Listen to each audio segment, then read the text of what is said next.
All right, hey guys, good morning. So kind of picking up where we left off Thursday. So looking ahead at this week, remember we are finishing up our last unit this week. So today we are looking at the pH calculations and stuff. So I would make sure to have a calculator handy while we're doing notes. All of the formulas for acids and bases and all the calculations are on your reference sheet. So it's going to be kind of figuring out which equation to use, plug in, solve for the missing variable, solve for x. Tomorrow we are doing a lab looking at different indicators and the colors that they change. We are going to finish up notes on the different types of acids and bases on Wednesday. We'll do a quick review Thursday, and then your last test for me before your final is on Friday. I'm also working on, I guess, kind of a replacement test for my guys that bombed the stoichiometry test to kind of get up to a 60. So at least to possibly get up to passing.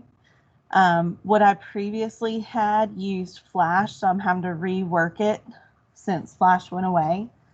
So I'll be coming up with something that can be used to kind of replace that test grade if you made below a 60. So I know there are some people that didn't turn in the short answer, they left the short answer blank, things like that. So I'll kind of give you an option to get that grade up a little bit. And remember, so today is the 10th. First period exam is on the 20th, so that's next Thursday. So your last test for me is Friday. We'll kind of have some review makeup time next week. And then your test is next Thursday for first period. Miss Kincaid's fourth period that is watching, y'all's exam is on the 26th. So just kind of know that that's coming up. There will be some review stuff posted that you can go through individually or do some individual practice. But we'll kind of do a quick group review each day. We'll look at some of the certain topics we went over just to kind of refresh. But a lot of that is going to be kind of makeup work time or that kind of independent review time. We're still missing people, but we'll go ahead and get started. All right. So where we left off Thursday is we talked about, I'll go back one slide. So we talked about how water can self-ionize and split into hydrogen, oxygen, or hydrogen and hydroxide. And the aqueous solutions where hydrogen hydroxide are equal are neutral solutions like water. So that's kind of where we stopped on Thursday. Well, sorry, I let somebody in. There we go. So one thing that we deal with the hydrogen hydroxide in particular, using that self-ionization of water, is we can do calculations using the ion product constant of water. So the ion product constant is 1.0 times 10 to the negative 14. So that's the product of the concentration of the hydrogen ions times the concentration of the hydroxide ions are always going to equal 1.0 times 10 to the negative 14. So this is a formula that is given on your reference sheet. The constant for water is this Kw. Kw is the 1.0 times 10 to the negative 14th. How we find that Kw value is by multiplying the concentration of hydrogen. So anytime you see those kind of square brackets around something, that's the concentration or molarity that goes in there. So we have that concentration of hydrogen times the concentration of hydroxide equals the 1.0 times 10 to the negative 14th. This equation could be used if you know the hydrogen ion concentration. you can use this equation to solve for hydroxide ion concentration, or vice versa. Bless you. So this will be used to go from one ion to the other.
I'm trying to pay attention by writing, but if I'm going too fast for anybody, let me know.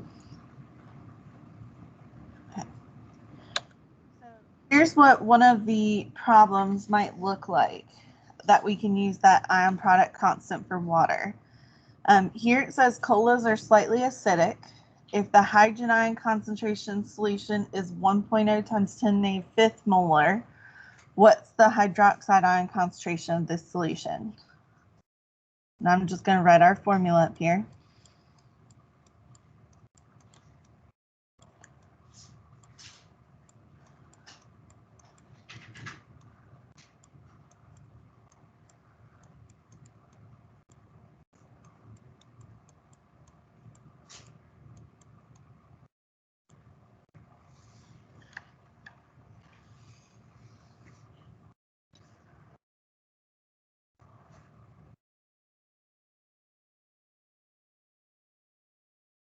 So looking at what it gives us, it tells us that the hydrogen ion concentration is the 1.0 times 10⁻⁵.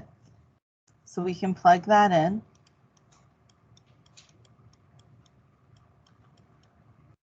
And we're looking for the hydroxide ion concentration, or that OH negative. It is 1.0 times 10⁻⁴.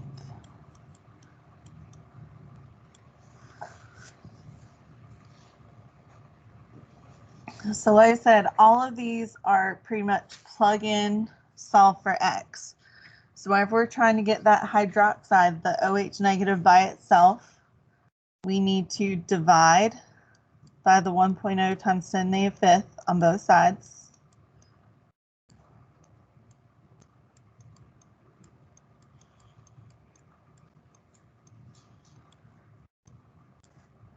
And that will give us the concentration of OH negative.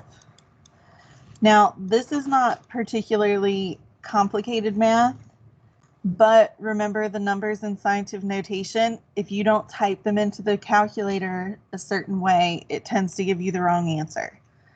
So remember, you can use the EE button or put these in parentheses whenever you type them in. That way the calculator understands that those are two numbers and not a 1 and a 10 to the 14th. So it understands that those are numbers together. So if we do 1.0 times 10⁻⁴ divided by 1.0 times 10⁻⁵, that gives us an answer of 1.0 times 10 to the -9th. And concentrations are molarity. So anytime you have those brackets, remember it's a concentration, so the unit is molar, that capital M.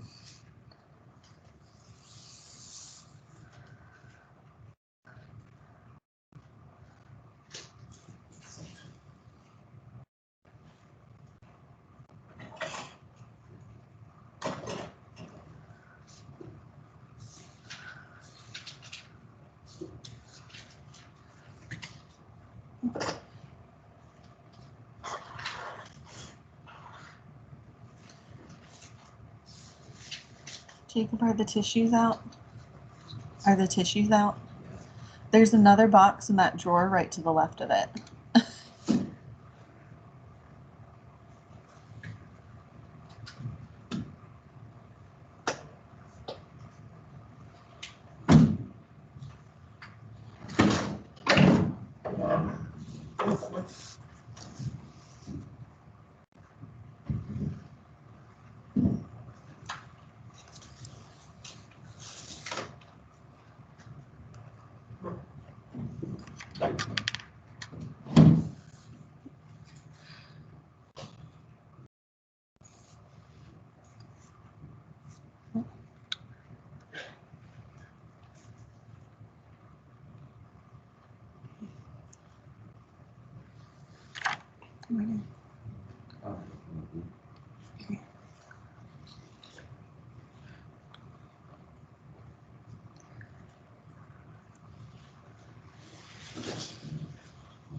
So in terms of looking at what those numbers for the hydrogen concentration and hydroxide concentration mean.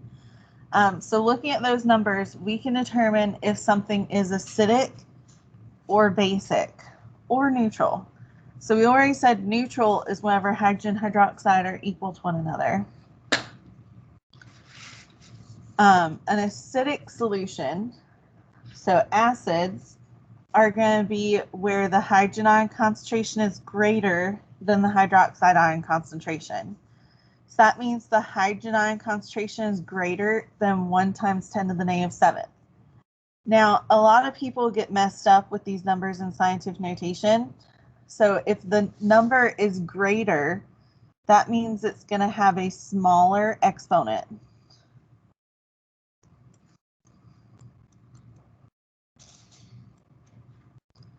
So anything to like the negative 3rd, negative 5th is going to be acidic.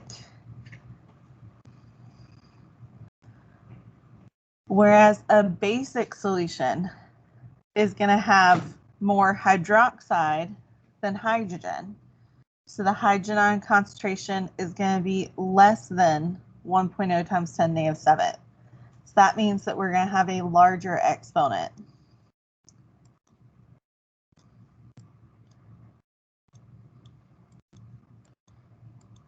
So anything to like the negative 9th or negative 12th is going to be more on the basic side in terms of the hydrogen ion concentration. Basic solutions might also be referred to as alkaline solutions. So if you've ever drinking or seen someone drink like alkaline water, it's water that's slightly basic. That's for people that have like acid reflux and stuff like that to help neutralize the acidity in their stomach.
And whenever we're looking at pH, so acidic or basic, we can determine by looking at the H plus or OH negative.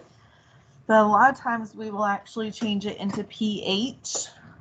That way we have a little bit of an easier number to deal with. So a solution with a pH above 7 is going to be basic.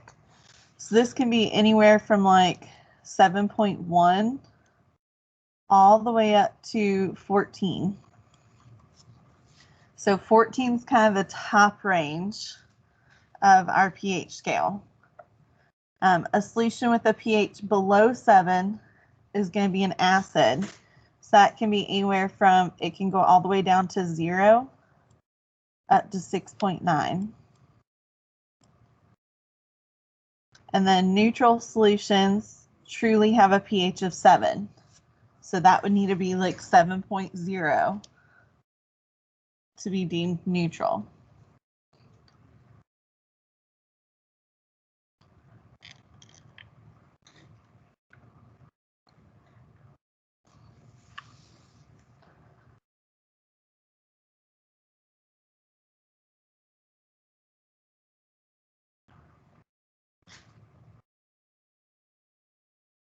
So the easiest thing is anytime you're looking to see if something is acidic, basic, or neutral, find the pH. That way you can kind of compare those numbers.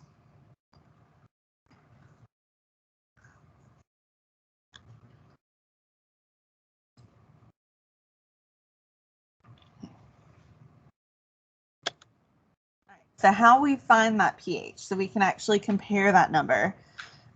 The formula for pH, and this is on your reference sheet as well, is that pH is equal to the negative log of H plus.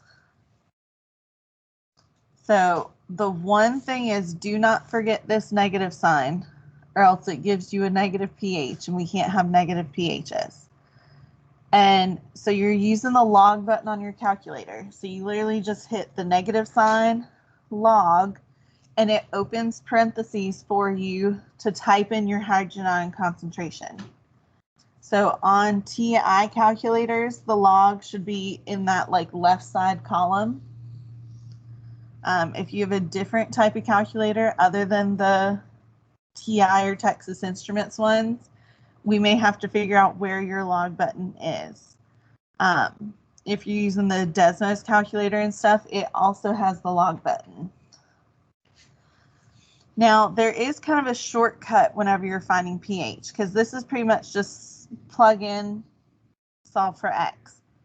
If the hydrogen ion concentration is written in scientific notation and the coefficient is 1, so if it's 1.0 times 10 to some exponent, then the pH of the solution is going to equal the exponent with the positive sign. So just change the negative to a positive. So for example, if we have a solution with a hydrogen ion concentration of 1.0 times 10 to the negative second, it's going to have a pH of 2. You can only do that when that coefficient is 1. If it's anything other than 1, you can't do the little cheat shortcut. So if that coefficient's 1, the pH is equal to whatever the exponent is as a positive number.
Whereas we can calculate pH, we can also calculate pOH. So pH looked at the negative log of the hydrogen ion concentration.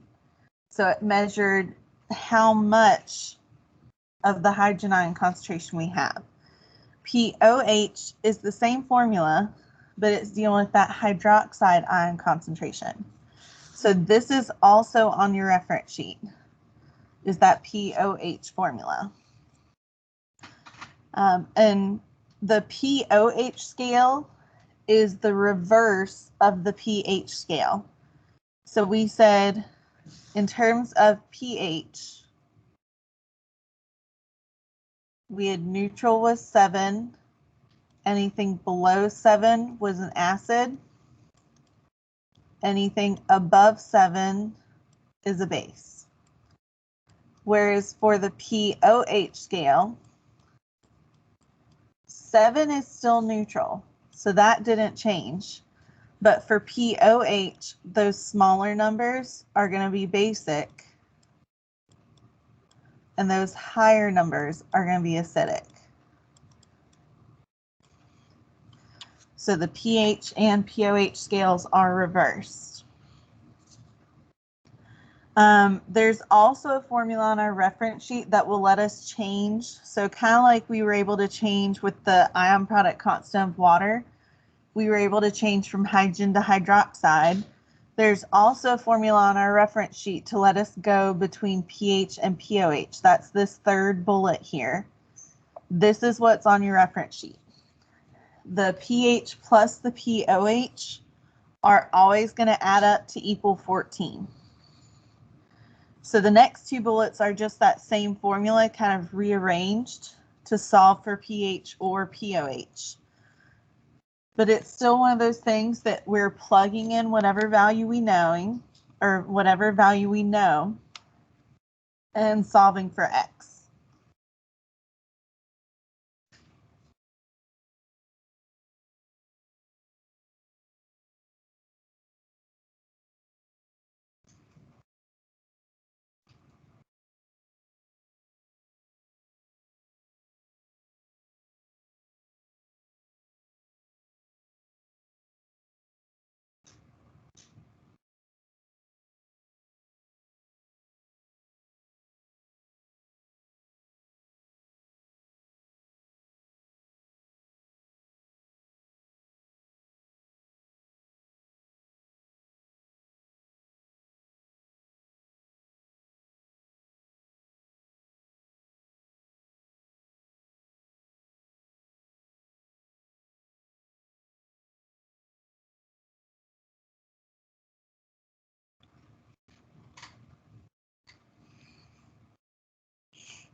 Okay. So here's what a problem might look like. So here it wants to know what's the pH of a solution with a hydrogen ion concentration of 4.2 times 10 to the negative 10th molar. So part of the acid-base calculations is going to be figuring out which formulas to use, because there are a total of 7 formulas dealing with acids and bases. So here it's looking for pH, and the pH formula is the pH is equal to the negative log of H plus. It did give us H plus, so we can plug straight into this formula since it gave us H plus. So we are going to be looking for the pH is equal to the negative log of 4.2 times 10 to the negative 10th.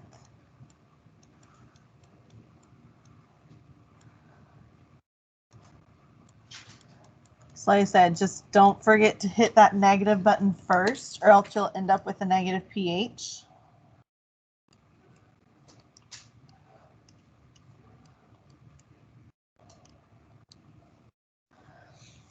So here we should get a pH of 9.38.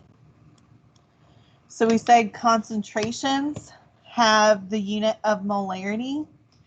pH and pOH do not have units. So you're going to put units for the concentrations, but not units for pH or pOH.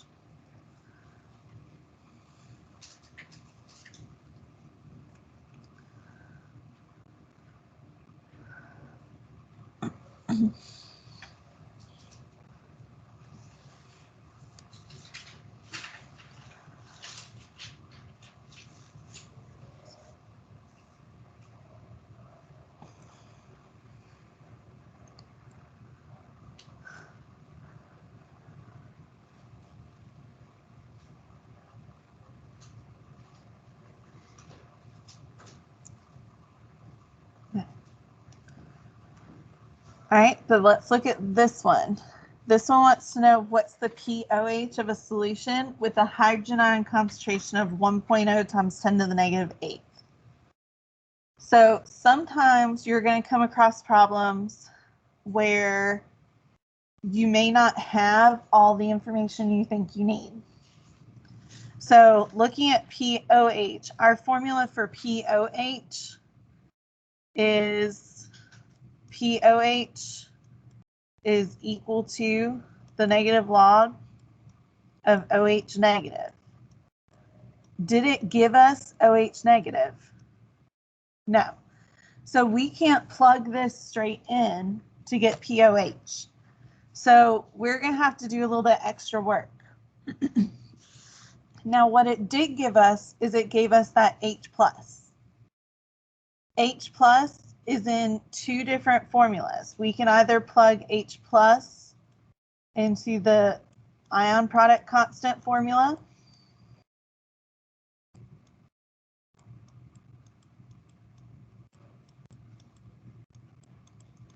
or we can plug H+ into the pH formula.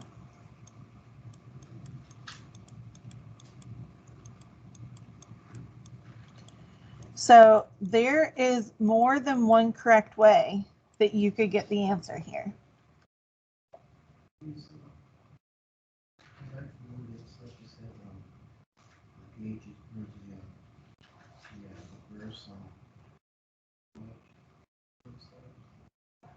Mm-hmm.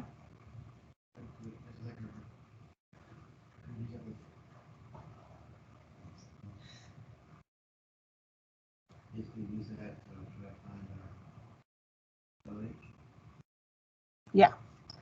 So based off of H+, we can plug it into either of these formulas. So we can plug it into the ion product constant to plug or to solve for OH and then plug that into pOH. Or we can find pH and then remember there's another formula that can go from pH to pOH. Either way you do it, you should get the same answer. It's just kind of picking a path and going with that path. So do you guys want to use the pH formula or the ion product constant formula? Or does it not matter? I personally would probably go for pH. That's just kind of my preference. I tend to avoid the ion product constant unless I have to use it. Simply because, remember, if you don't type those numbers in scientific notation a certain way, it tends to give you the wrong answer. So if we solve for pH, if we go down this path, so the pH we said was equal to the negative log of the 1.0 times 10 to the negative 8th. And here's where you could use that shortcut. So remember we said when that concentration is 1.0 times 10 to some exponent, the pH is equal to that positive exponent. So this is going to be a pH of 8. And then we, remember, also have that formula where pH plus pOH equals 14. So if we plug 8 in for pH, so 8 plus POH equals 14. Whenever we solve for POH, it should be equal to 6. So some equations, you're going to have everything to plug straight in. Other equations are going to be two-step problems where you first have to solve for one thing to plug in to solve what you're looking for.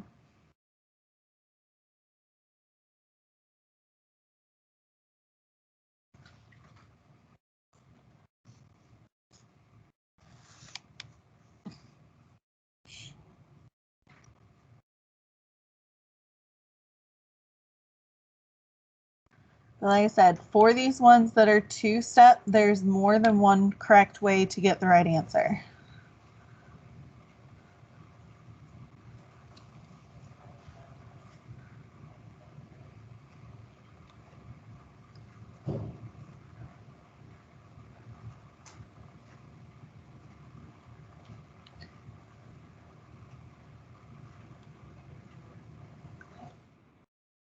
All right, there's one other kind of conversion we haven't talked about yet. So we found pH and POH whenever it gives us H plus or OH negative.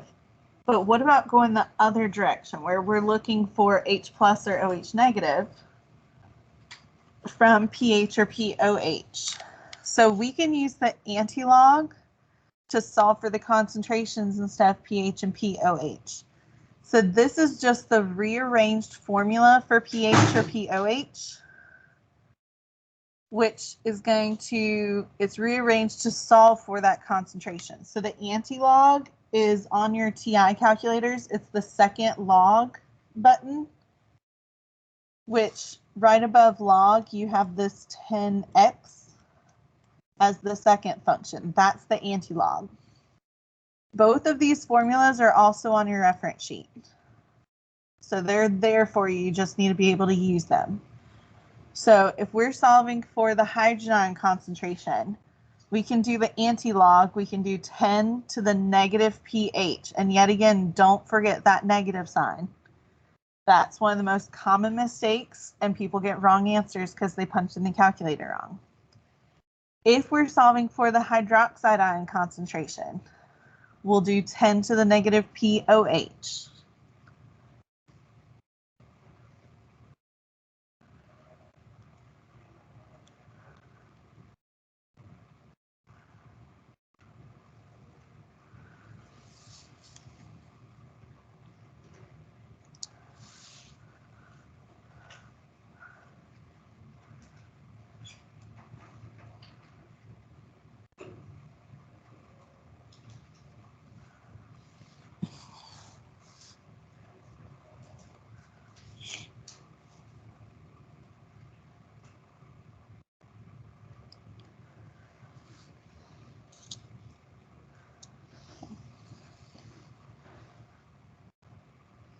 I do have another example, but I'm going to add a slide real quick, just so I can kind of show you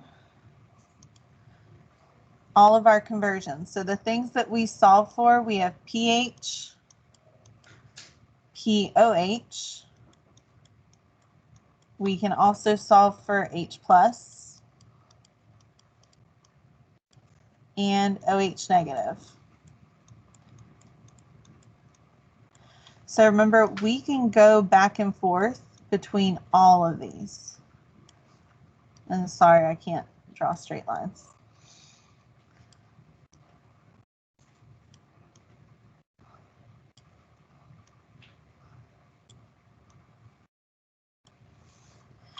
So remember to go between pH and POH.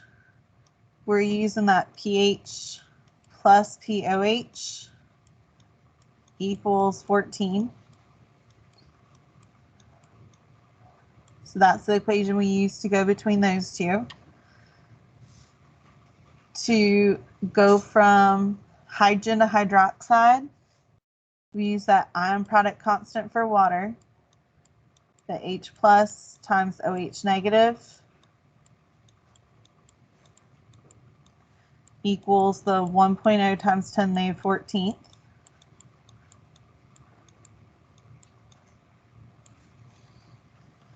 Remember, going from H plus to pH is the negative log of H plus. The opposite direction, going pH to H plus, is that 10 to the negative pH.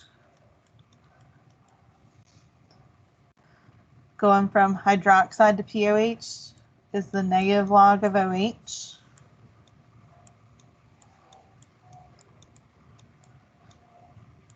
And going from POH to OH is that 10 to the negative POH. So that's kind of all our formulas and when to use them.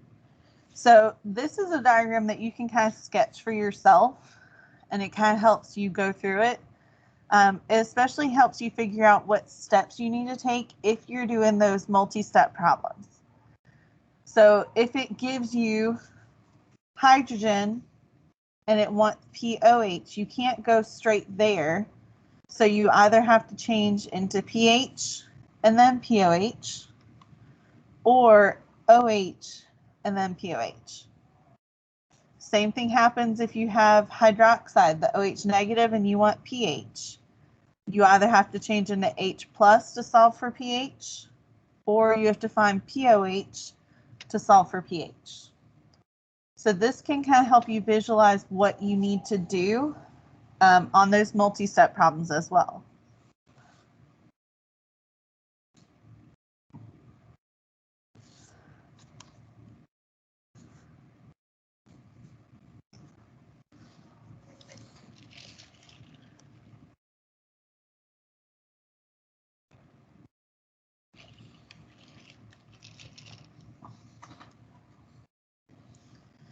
And like I said, you don't have to memorize any of these formulas. All of them are on your reference sheet.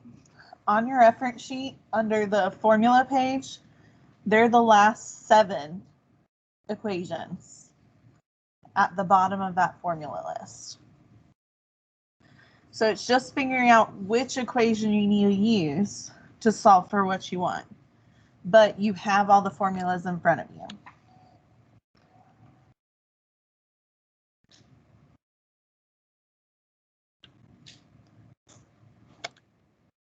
So here's an example. The pH of an unknown solution is 6.35. What's its hydrogen ion concentration? So we said to solve for hydrogen ion concentration, that was the H plus, was equal to 10 to the negative pH. And it gave me pH, so I can plug that straight in. I don't have to do anything extra. So if we do 10 raised to the negative 6.35,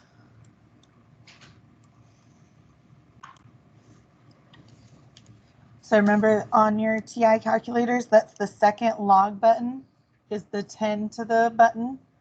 So make sure to do the negative 6.35. So here we get a hydrogen ion concentration that is 4.5 times 10 to the negative 7th. Now, if you had done the like 4.47, that's okay.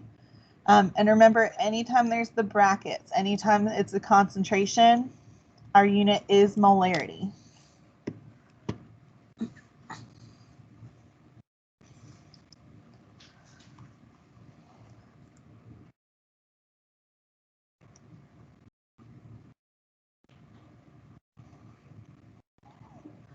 So hopefully that wasn't too bad. It's just really figuring out which equation you need to use and plugging in and solving for X. Sorry, my voice is going out. Okay. So let's look at this one. This one's going to be a little bit harder. It says the pOH of an unknown solution is 2.31. We want to know what's the hydroxide ion concentration of the solution and what's the pH of the solution. So it's really just taking it one question at a time. So the first one wants to know what's the hydroxide ion concentration. So remember, hydroxide, the OH negative, is equal to 10 to the negative POH, which it did give me POH, so that one I can plug straight in. So if we do 10 to the negative 2.31, that gives us a hydroxide ion concentration.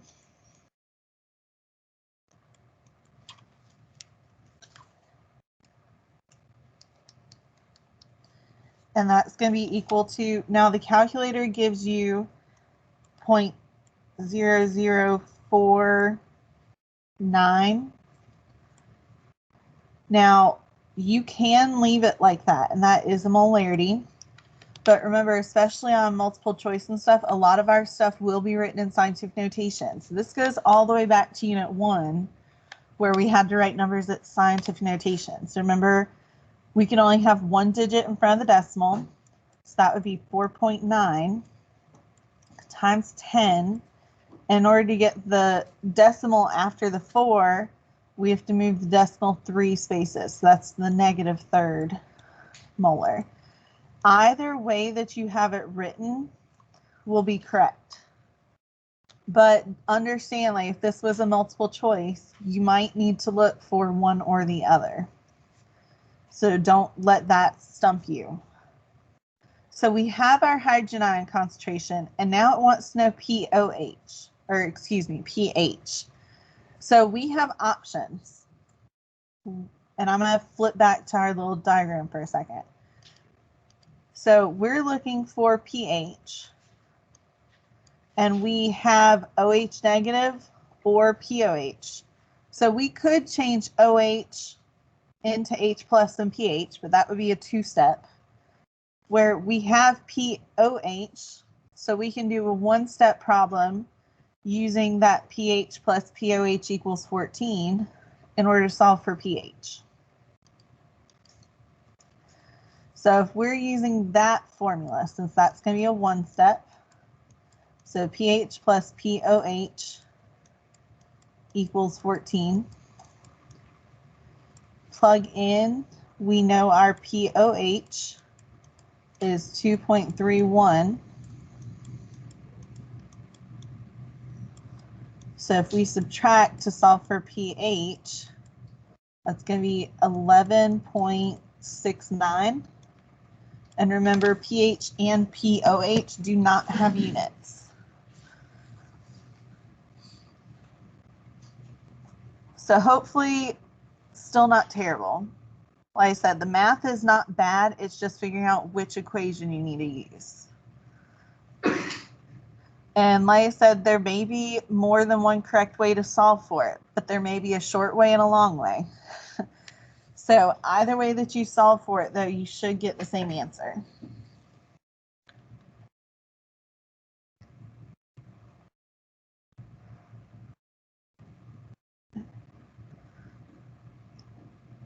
Okay.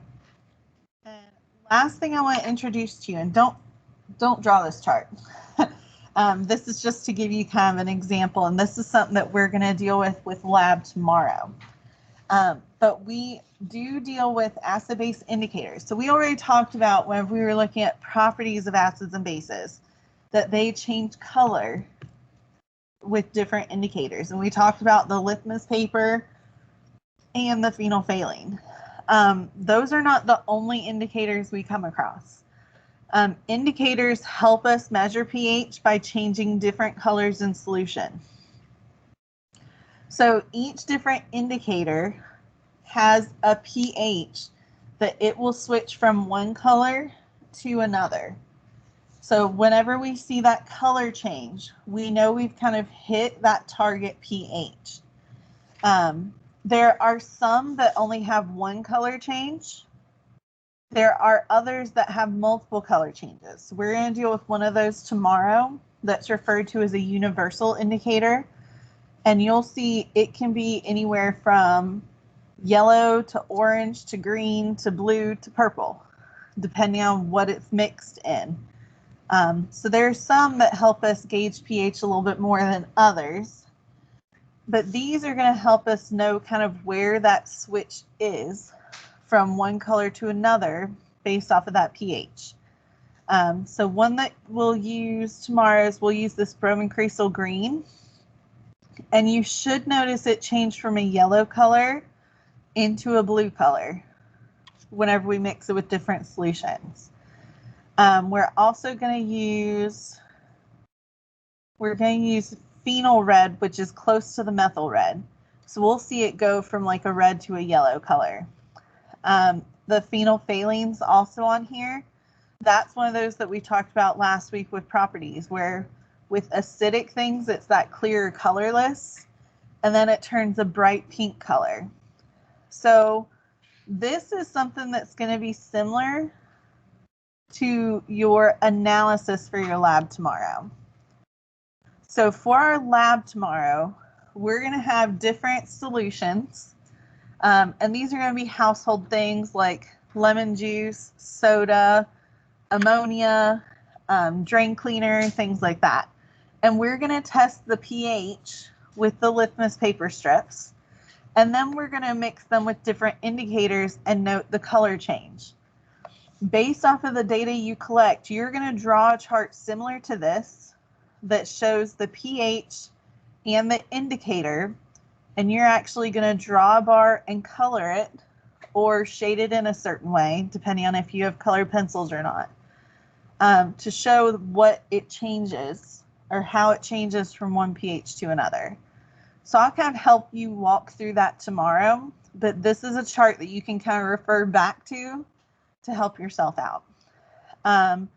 Lab tomorrow, we're going to be doing the same kind of thing. We're going to have one group stream to everybody at home while everybody else kind of does their own. And this one, depending on how efficient and how quick you are, it may take the whole live time to get all the data. It might not. It depends on how well your group's working together. For your homework, so what you can do on your part 2 homework that we started last week. So last week, let me zoom in so you can see a little bit. So last week you could only do numbers like 1 through 4.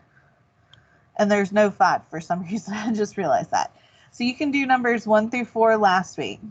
If you scroll down, so skips 6 through 11, go down to those acid-base calculations. So the last part of this page and then the second page is all the stuff dealing with the acid-base calculations. Now, make sure to show your work. You don't have to show me that you divided, multiplied, or anything like that, but I need to see your formula and your setup. If there is no work and you just put an answer down, you don't get credit. Some of you guys have realized that you just put answers and you don't get credit for it. So you need to show your setup. Show what formula you used, what you plug in.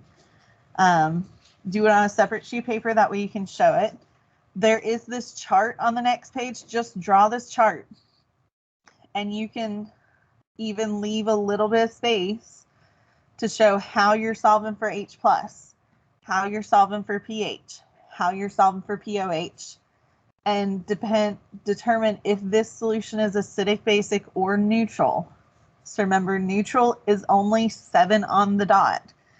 Anything other than 7 is either acidic or basic. So this will take a little bit of time to do, but it's not terribly hard. But these are calculations that you have to be able to do. Guaranteed, you are going to have calculations like this on your test and on your final. So make sure that you're comfortable with it. And remember the homework this week. This homework is not due until Thursday. So we will finish up the notes on Wednesday. That's that numbers like 7 through 11 that we kind of skipped over. So then there won't be much left for you to do after Wednesday. So in theory, you could probably turn this in Wednesday, but we gave you an extra day. So you have the rest of live time. We only have about 10 minutes left in live time, but then we have 25 minutes left in class. Utilize your time to go ahead and start working through some of these. Remember, we'll get started with lab tomorrow. My guys at home, make sure that you log in on time tomorrow, because as soon as it hits the 7:30 in the morning, I'm going to let them start working. Miss Kincaid's fourth period guys that are listening, make sure you log in on time, because as soon as live time starts, they're going to start doing data. So make sure you're in on time. And I will see you guys tomorrow. Bye, guys.